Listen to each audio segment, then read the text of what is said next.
بسم اللہ الرحمن الرحیم۔ السلام علیکم۔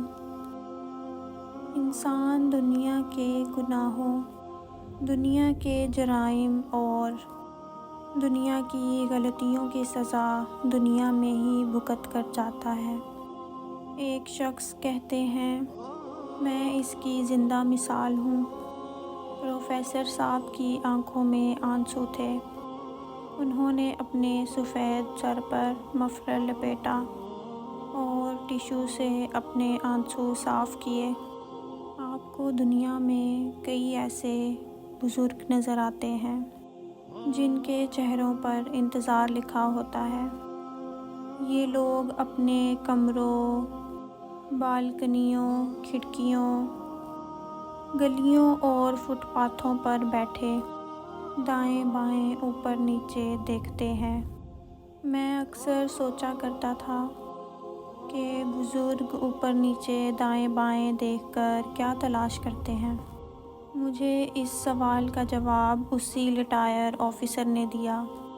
ان کا کہنا تھا کہ ہم جیسے لوگ موت کے فرشتے کا انتظار کرتے رہتے ہیں، لیکن یوں محسوس ہوتا ہے جیسے ہمارے حصے کی موت ہم سے روٹھ گئی ہے اور ابھی ہماری سزا ختم نہیں ہوئی۔ ان کا کہنا تھا، جب آپ کے سارے کام ختم ہو جاتے ہیں، جب زندگی کو آپ کی ضرورت نہیں رہتی اور جب آپ دنیا میں فالتو سے بن کر رہ جاتے ہیں، پھر آپ گلی میں بیٹھ کر موت کا انتظار کرتے ہیں، لیکن فرشتے آپ کے قریب سے گزر جاتے ہیں۔ اس وقت آپ کو پتہ چلتا ہے کہ آپ کی سزا ابھی باقی ہے۔ ابھی کچھ گناہ، کچھ جرم اور کچھ غلطیاں ایسی باقی ہیں جن کی سزا آپ نے ابھی نہیں بھگتی۔ انہوں نے اپنے یک ٹھنڈے ہاتھوں سے اپنے کان رگڑے اور دکھی لہجے میں بولے، میں نے بھی زندگی میں ایک ایسی غلطی کی تھی۔ میں اس غلطی کی 75% سزا بھگت چکا ہوں اور 25% باقی ہے۔ مجھے یقین ہے کہ جب تک میں 25% سزا نہیں بھگتوں گا تب تک دنیا سے رخصت نہیں ہو سکتا۔ چنانچہ میں ہر روز صبح گھر سے نکلتا ہوں، صدر جاتا ہوں، وہاں ایک کوٹھی کے سامنے بیٹھ جاتا ہوں اور شام کو اٹھ کر گھر واپس آ جاتا ہوں۔ وہ دم لینے کے لیے رکے۔ میں نے وقفے کو غنیمت سمجھتے ہوئے پوچھا۔ انہوں نے غور سے میری طرف دیکھا اور بولے، میں روز وہاں چیخیں سننے کے لیے جاتا ہوں۔ مجھے یقین ہے جب تک اس گھر سے چیخیں نہیں پھوٹیں گی میں فوت نہیں ہوں گا۔ میں نے ان سے عرض کیا، جناب مجھے ابھی تک آپ کی بات سمجھ نہیں آئی۔ وہ مسکرا کر بولے، میں پنجاب کے ایک تعلیمی بورڈ کا چیئرمین تھا۔ ایک بار FSC کے پرچے ہوئے۔ امتحانات کے بعد مجھے پنجاب کی ایک اعلیٰ شخصیت نے بلا لیا۔ میں وہاں پہنچا تو وہاں ملک کے نامردان بیٹھے تھے۔ میں جو ہی وہاں بیٹھا تو ایک اعلیٰ شخصیت نے اندر سے دفتر کو کنڈی لگا دی، ٹیلی فون آف کر دیے اور میرے ساتھ آ کر بیٹھ گئے۔ میں اس واقعے پر حیران رہ گیا۔ انہوں نے قانون دان کو بھی قریب بلا لیا اور وہ بولے، ہم دونوں کے بچوں نے AFC کے پیپر دیے ہیں۔ ساتھ ہی انہوں نے ایک پرچی جیب سے نکالی اور میز پر رکھ دی اور کہا، یہ ہم دونوں بچوں کے رول نمبر ہیں۔ ہم چاہتے ہیں کہ ان دونوں کے نمبر اتنے آ جائیں، یہ دونوں میڈیکل کالج میں داخل ہو سکیں اور ہمارا یہ کام آپ نے کرنا ہے۔ اعلیٰ سیاسی شخصیت خاموش ہو گئی۔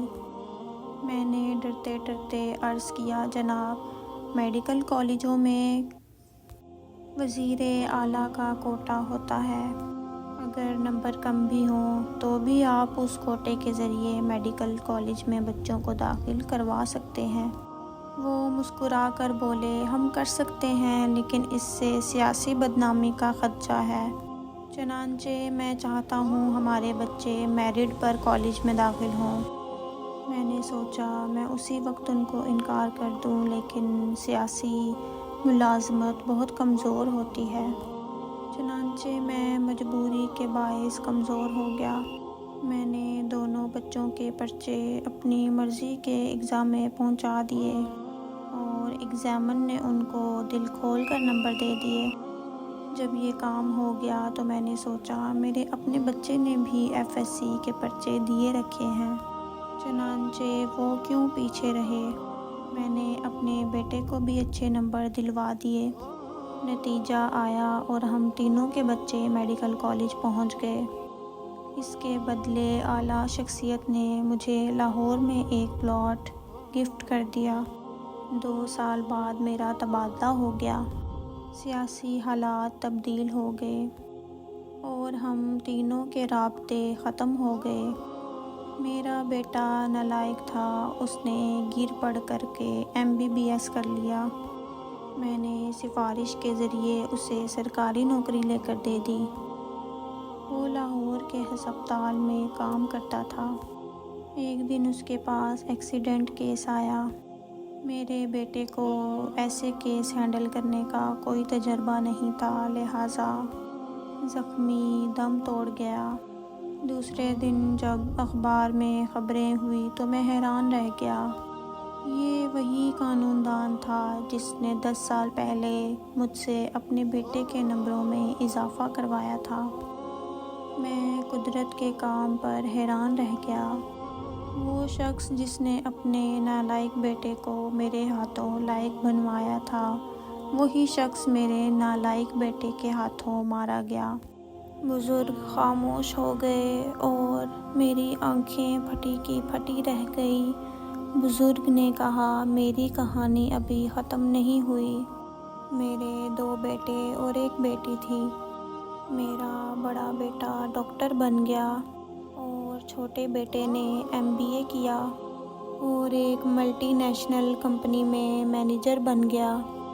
मैंने बेटी की शादी कर दी। दामाद नालायक निकला। उसने मेरी बेटी को तंग करना शुरू कर दिया। वो कारोबार करना चाहता था।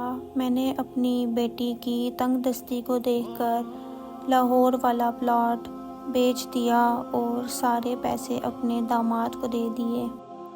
दामाद ने वो रकम कारोबार में लगाई और सारा माल डूब गया। मेरे दूसरे बेटे को एक दिन सीने में दर्द हुआ। डॉक्टर के पास लेकर गए तो पता चला कि उसके दिल की एक शाहरग बंद हो चुकी है। मेरा बेटा लाहौर के मशहूर कार्डियोलॉजिस्ट के पास लेकर गया। ये कार्डियोलॉजिस्ट अमेरिका से आला तालीम हासिल करके वापस आया था।